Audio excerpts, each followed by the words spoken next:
Hello, I'm Mark. I'm Casey. And I'm Patrick. And today we're going to talk a little bit about economy vehicles and how Tesla fits into the picture. But first, let's roll that title.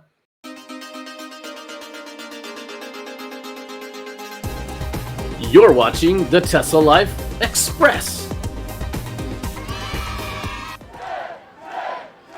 Hey everyone, thanks so much for joining us today. I wanted to talk a little bit about this article from Teslarati that talks about the actually economies of driving a vehicle. So this particular survey looked at the running costs of the 50 best-selling vehicles from 2022 to 2024, and how much it costs to run that car on average within the United States.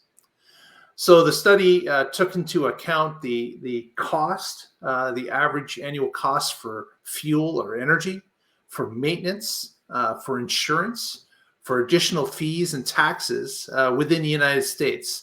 And we were talking before the show that, this makes it not as precise as it could be because, of course, many different states have different rules for taxation on EVs, and they're variable. So this averaged it out. But in this particular study, it came down to the top 10 list.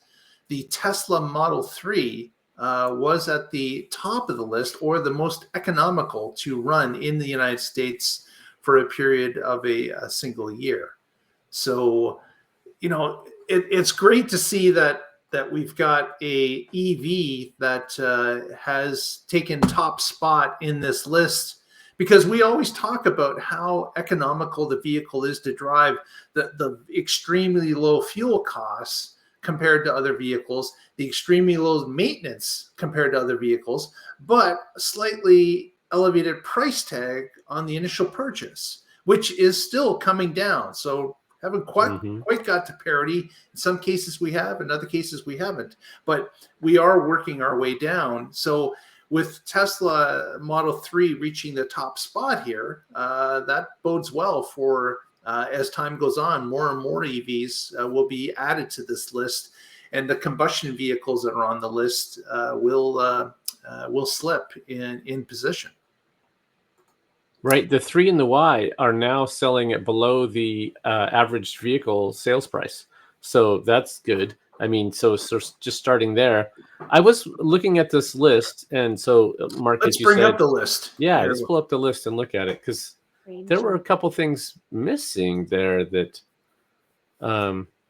like, you wouldn't expect the Model S or Model X to be on here, because this is the top selling 50 vehicles that they looked at. So that's not going to make the cut for those.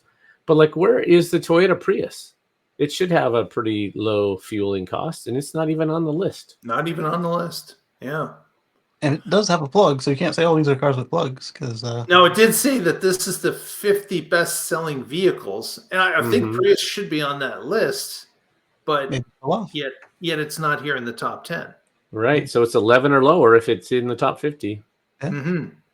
Yeah, there are a couple Toyotas on there, but you would think that the Camry or the Corolla, that the Prius would be cheaper overall. But maybe there's only one hybrid on the list at all, the Honda CR-V at the bottom. Yeah, because the Camry, I think, went all hybrid, and the Corolla's just always been cheaper. So maybe it's premium now compared to the Camry, even though it used to be the other way around. And that's definitely why the S and the X aren't on there, because they're considered luxury, even though they're premium, very premium. No, you can see that the average running cost is in the top 10 list is only deviated by $400 basically between number 1 and the 10th position.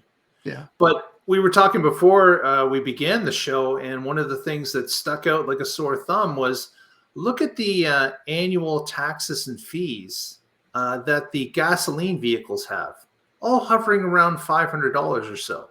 Yep. Look at the electric vehicles; they're up around $1,000. Yes. So why is that, Casey? Why do you think that there's such a variance between the electric and the gas? And Patrick's one hybrid, it's about in between, which Yeah. makes sense for hybrid. So I wrote an article about that on x.com/gcustom, and it comes down to they're trying to make up their lost gas tax, but they're really bad at it. They don't seem to math or care, and they end up.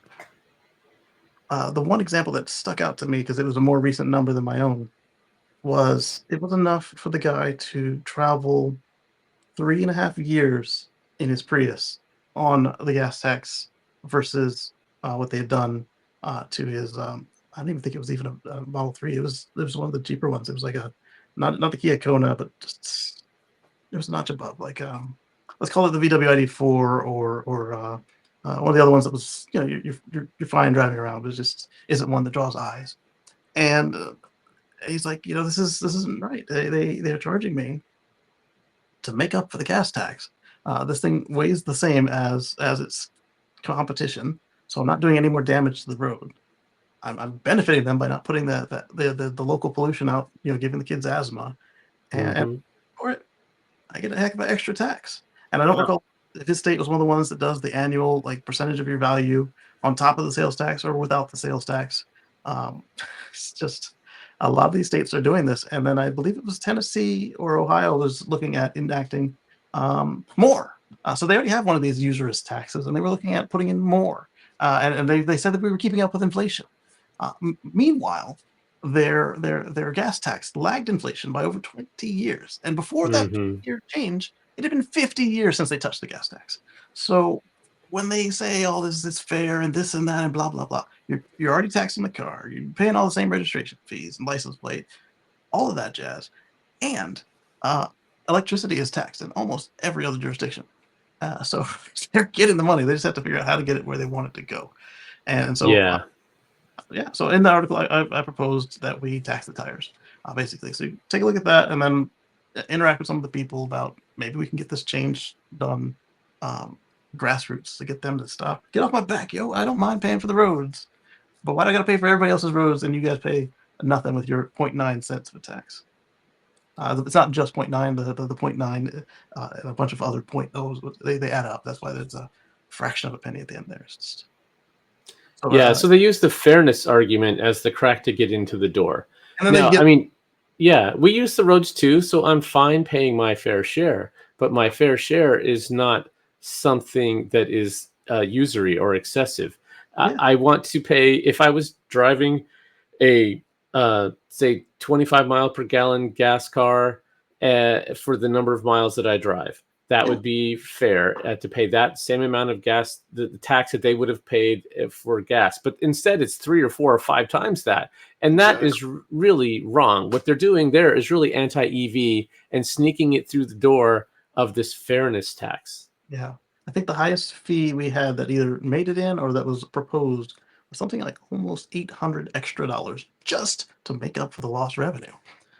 The gas tax in this Kentucky or Tennessee, whichever one prompted the article, they not the article I wrote, but the article, they were now at 21 cents per gallon in gas tax. So 21 cents, $700.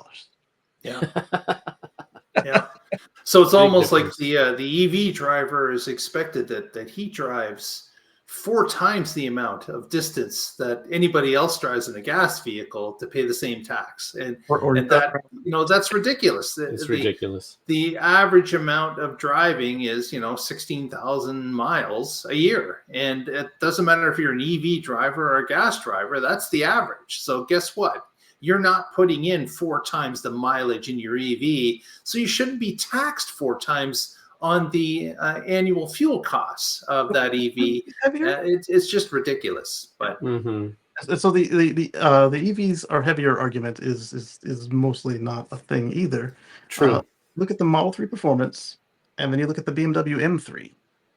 The one that would actually stand a chance of competing. They're within 100 pounds of each other. And 100 pounds is one high school kid, freshman high school kid, on average. So Yep. Or someone that forgot their golf clubs in the back of the truck. Like that's the same thing. Like it's just Yeah, it's a rounding error, 100 it pounds. is. Yeah. And I mean, if you look at the physics of road wear, passenger vehicles are almost irrelevant. It's really the larger vehicles that cause road damage. So even you're saying 100 pounds is irrelevant, but I'd say even half a ton is irrelevant. I mean, if you're anywhere in the passenger vehicle, you're not the one causing road wear, unless you're have chains or studded metal studded tires. Then those are obviously causing road wear. and you have a little more argument if we're talking about the Cybertruck, Hummer EV, any of the GM EV trucks, or the upcoming Ram Rev, but not much. Hmm. Except the Hummer. The Hummer's got a battery that weighs as much as a Civic, but None of that's them compare to a fully loaded dump truck or a semi. an empty dump truck. Yeah, exactly. Yeah. The reason it's got the extra axles that come down is so they can still comply with the legal requirements. They need the surface area, and That's then they don't right. want They to need more tires on the road in order to be legal. Exactly. Hmm. Yeah. tells you something. So, And so I think it that's is it. interesting that they've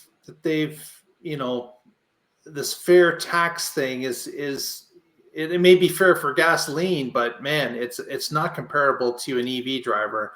And again, this thing's been going on for a while. So what I'd like to do is ask you, the viewer out there, what state are you in, and what type of annual or monthly fee do you have to pay as gas tax? And do you feel it's fair or excessive?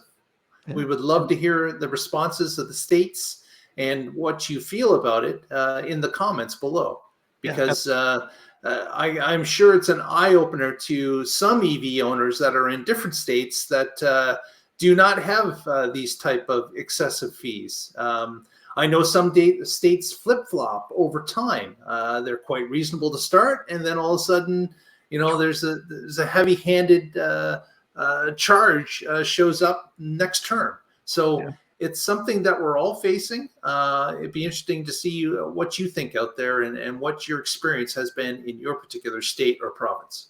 And then also consider things that they've done, like some jurisdictions have added an extra tax on level 2 charging, or for home chargers for adding in the level 2 home charger after a certain date. And That's just horrible. right, Hmm. That's like charging you another charge because you're installing a level 2 charger at your own house. Like, are they charging you when you upgrade your dryer as well? Like, this Right. is ridiculous. It This is. is absolutely ridiculous. yeah. Did they charge you more when you've added a second or third plasma TV? Like, come Or a on. hot tub. Yeah, Hmm. exactly. Well, yeah. So, but that's what we're living with here. Put your comments in as to what you're seeing, and we would be interested to see what's happening out there. What do you feel? Is it fair or is it excessive? And what experience have you had?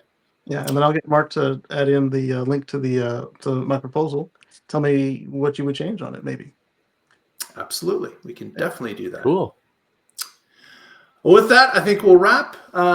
Any shout outs, Casey? So this is the Tesla Life Express Edition 2. So what you're going to find next, if you're watching these, as they come out, what you're going to find next is our Tesla Life live show in just 2 days. Again, if you're watching this the night it comes out, in just 2 days, same time, same place for the Tesla Life channel live at 7 p.m. Eastern. And we're going to have a blast. Who knows what's going to happen? Because there's a reason we focus on the Tesla Life. Because if we let it expand like I do, you could go 1 hour, you go 8 hours, and then that's fine. We cut it off at an hour, and then we got these 2 bonus shows because even then it was just beginning to be, there was overflowing, and there was like so much we wanted to cover, and now we can. So Very good, Patrick. As always, I'm with the Oregon Electric Vehicle Association, and I blog occasionally at carswithcords.net, where I write about my future free from fossil fuels. Thanks. Thanks so much, everyone, for joining us. We will see you next time, and together we'll find out what's happening in the Tesla life, just besides fireworks. that was 2 thumbs up. All right, catch you on the flip side.